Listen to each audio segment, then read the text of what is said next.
for you. How was that for levels, Russ? Whoever's singing the very lowest part, all this love is too close.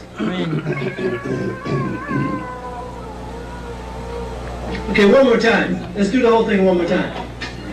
All this love is waiting for you. Yeah.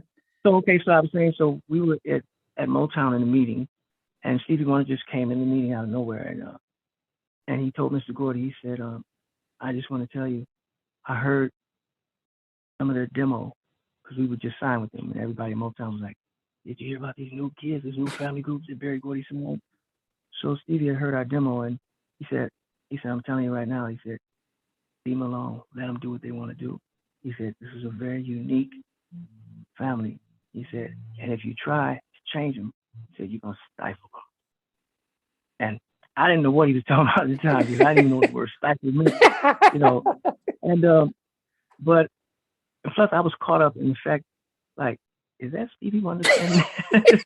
Like, am I dreaming? Is that Stevie Wonder? Yeah, and he said what he had to say, and he walked out, and Mr. Gordy agreed with him. So we had no problem with just being able to create the way we wanted to create and try changes. Then my first solo album, you notice I didn't write not one song on my first solo album, not one. And that was not my idea. Things started changing at Motown. I don't know what happened. And they just wouldn't let me write. And I had hits under my belt. I mean, we was coming off All This Love being the number one, Time of Reveal being the number one, Love and Special. We were booming, but they just didn't want me to write for my first solo album, so they had somebody else write for it. Did nothing. It went. But it sort of closed me up because it hurt me. I felt like they didn't believe in me anymore or something. That's what it did to me. And so I started losing my confidence, and I started losing my confidence because I realized that Motown had become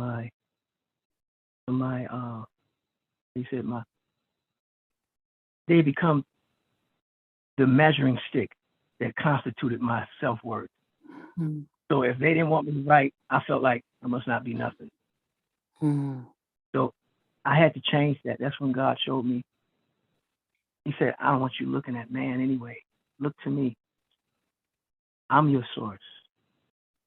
And the reason why you took such a heavy blow because of that, because your eyes were not on me anymore.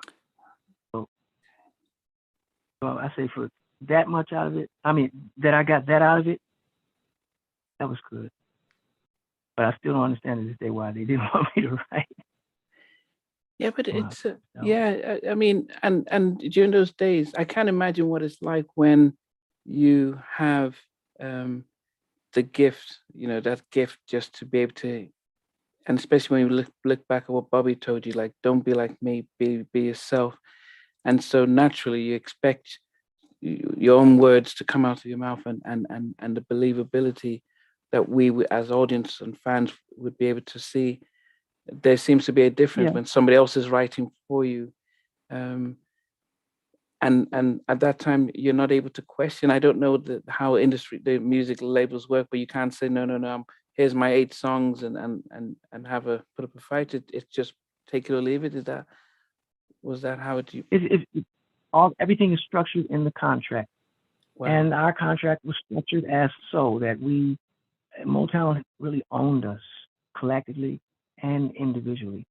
So if they wanted me to be solo, there was nothing I could do about it. They just, if I fought against it, it was a breach of contract and I could get sued. Because they owned us. And we were so green and naive, we didn't really know, understand what we were signing. It just is what it is. They were able to tell me and dictate for me what I was going to write and what I wasn't going to we hear this so much with all the artists I've interviewed from the 90s. It was happening a lot then, not realizing that it started even way before that. How did you then did you get an opportunity to write, but then have somebody else sing your words in the midst of this, or did you just stop writing? You mean when that happened? Yeah, when that was going on, were you able to then say, okay, let me give other people my songs, and or did you? No, like I said, Motown had full control. My songs, they had authority over it. My songs weren't going outside of the Motown building unless they wanted it to. Hey, thanks for watching. Please remember to like, comment, share, and subscribe. But also check out our membership, which is a good way of getting some exclusive videos and actually long videos from day one. But thanks again for watching. Look forward to seeing you again. Thanks. Sweet.